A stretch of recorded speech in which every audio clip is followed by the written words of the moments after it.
Welcome students to ND's English Grammar channel on Autoplay and YouTube. In this video, I have for Assamese medium explanation of mood of sentences, or you can say moods of sentences. In many modern grammars nowadays, this mood is not discussed, but many items of the mood are discussed in imperative sentences. Let us explore.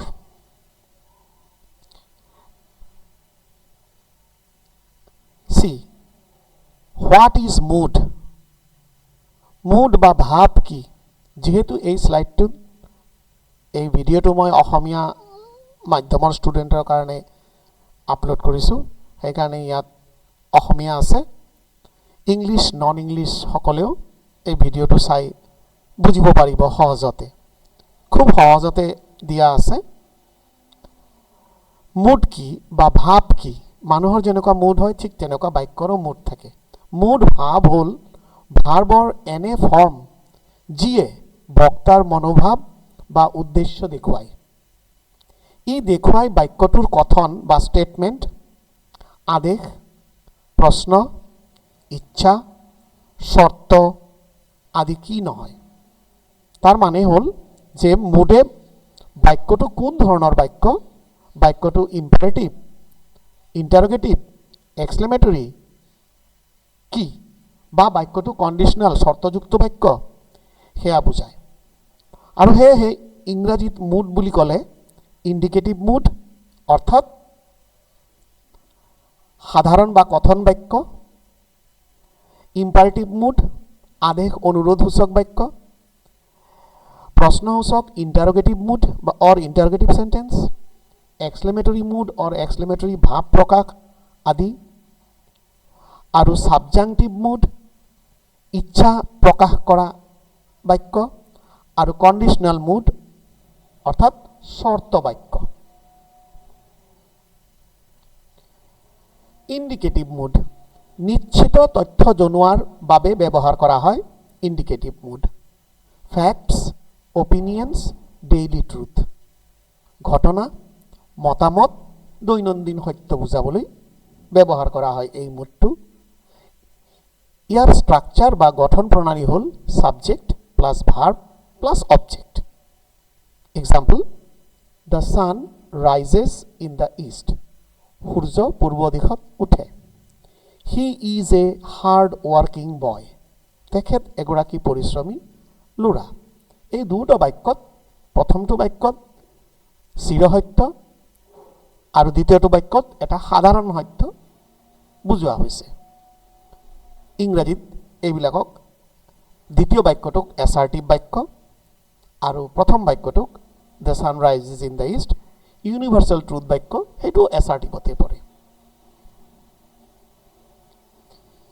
Imperative mood আদেশ অনুৰোধৰ ভাৱ বুজাবলৈ ব্যৱহাৰ কৰা হয়। আদেশ, অনুৰোধ, উপদেশ বা নিৰ্দেশ দিবলৈ ব্যৱহাৰ কৰা হয়। ইয়াৰ সাবজেক্টটো ইউ লুকাই থাকে বা ইয়াক লিখা নহয়, মনে মনে ধৰি লোৱা হয় যে তাত বাক্যৰ প্ৰথমতে ইউ সাবজেক্টটো আছে।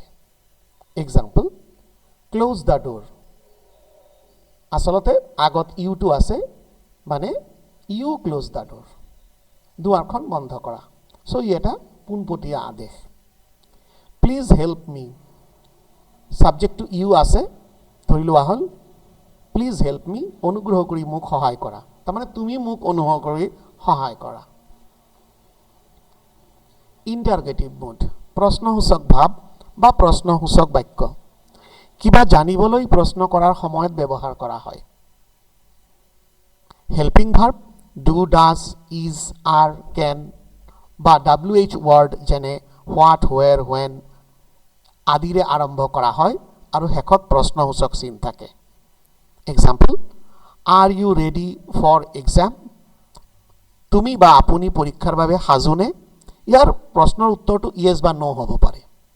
দ্বিতীয়বিধ হৈছে WH question, where do you live, আপুনি বা তুমি ক'ত থাকা, বা আপুনি ক'ত থাকে, তুমি ক'ত থাকা।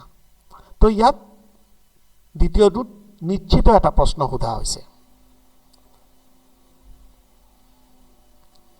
এক্সক্লেমেটৰী মুড আশ্চৰ্য অনুভৱৰ ভাৱ প্ৰকাশ কৰা হয়। শক্তিশালী অনুভৱ, আশ্চৰ্য, দুখ, প্ৰশংসা আদি জনাবলৈ ব্যৱহাৰ কৰা হয়। সাধাৰণতে হোৱাট, হাউ এৰে আৰম্ভ কৰা হয় আৰু শেষত এক্সক্লেমেটৰী চিন থাকে। Example, what a beautiful flower! Exclamation mark. কিমান ধুনীয়া ফুল! হাউ ক্লেভাৰ ইউ আৰ! আপুনি কিমান বুদ্ধিমান বা তুমি কিমান বুদ্ধিমান। চ' এই দুটা বাক্যই ভাৱ প্ৰকাশ কৰিছে, আশ্চৰ্য ভাৱ প্ৰকাশ কৰিছে। সেয়েহে এইকেইটা ভাৱ প্ৰকাশ বা এক্সক্লেমেটৰী মুড। ইয়াৰ বাহিৰেও অন্যান্য এক্সক্লেমেটৰী মুড আছে, যিবিলাক আমি এক্সক্লেমেটৰী চেণ্টেন্স পেটাৰ্ণত পাম আৰু মই লাহে লাহে আগলৈ সেইবিলাক আলোচনা কৰিম।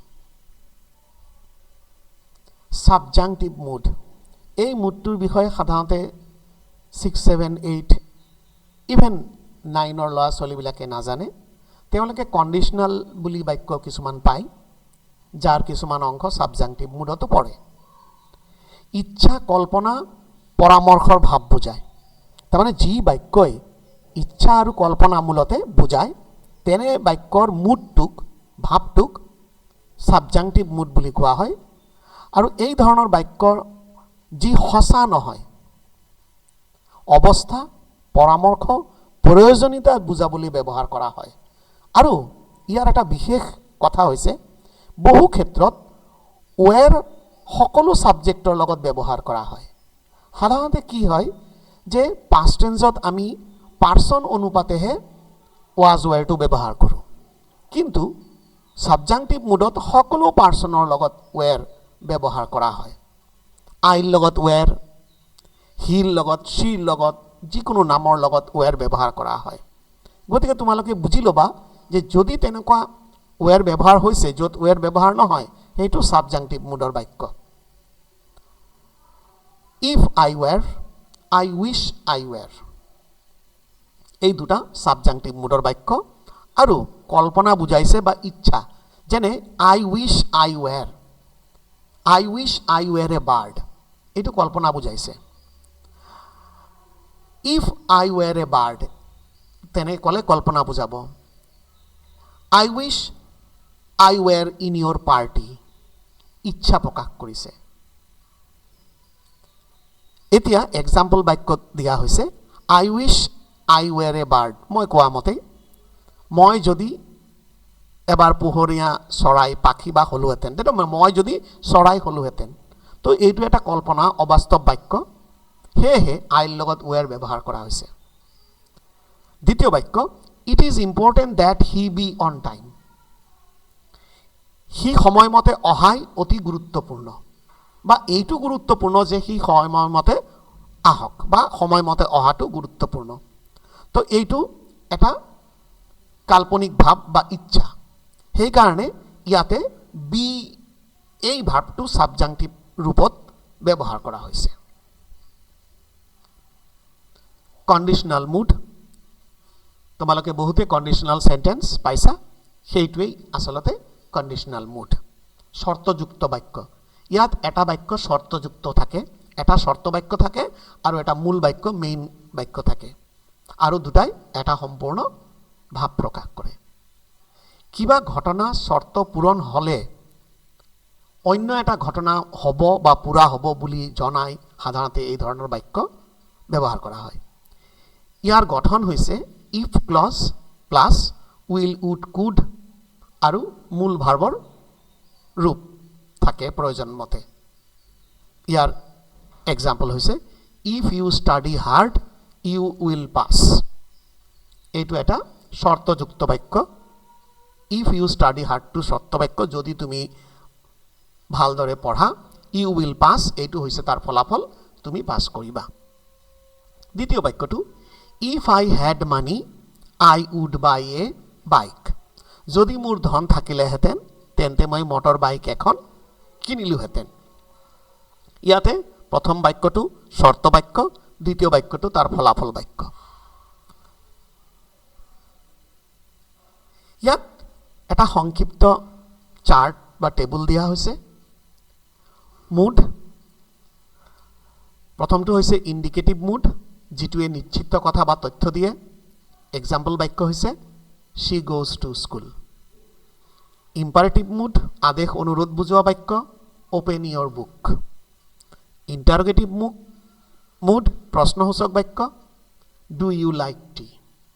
এক্সক্লেমেটৰী মুড, আশ্চৰ্য বা অনুভৱ what a match. Subjunctive mood, ইচ্ছা বা কল্পনা বুজোৱা বাক্য I wish I were rich. কণ্ডিশনাল বা শর্ত বাক্য if it rains we will stay home. ইয়াত 1 পৰা 5 লৈকে 5টা বাক্য দিয়া হৈছে তোমালোকৰ প্ৰেক্টিছৰ কাৰণে। Identify the mood and name in English or Assamese, যে এই 5টা বাক্যৰ মুড কেইটা চিনাক্ত কৰা আৰু ইংৰাজী বা অসমীয়াত লিখা। এইটো এটা প্ৰেক্টিছ মেটেৰিয়েল দিয়া হৈছে। তো গতিকে ছাত্ৰ ছাত্ৰীসকল তোমালোকে এইখিনি চালে ভালদৰে উপকৃত হ'বা। আগলৈ মোৰ ভিডিঅ' ছাবস্ক্ৰাইব কৰি চাই থাকিবা হওক। Thank U.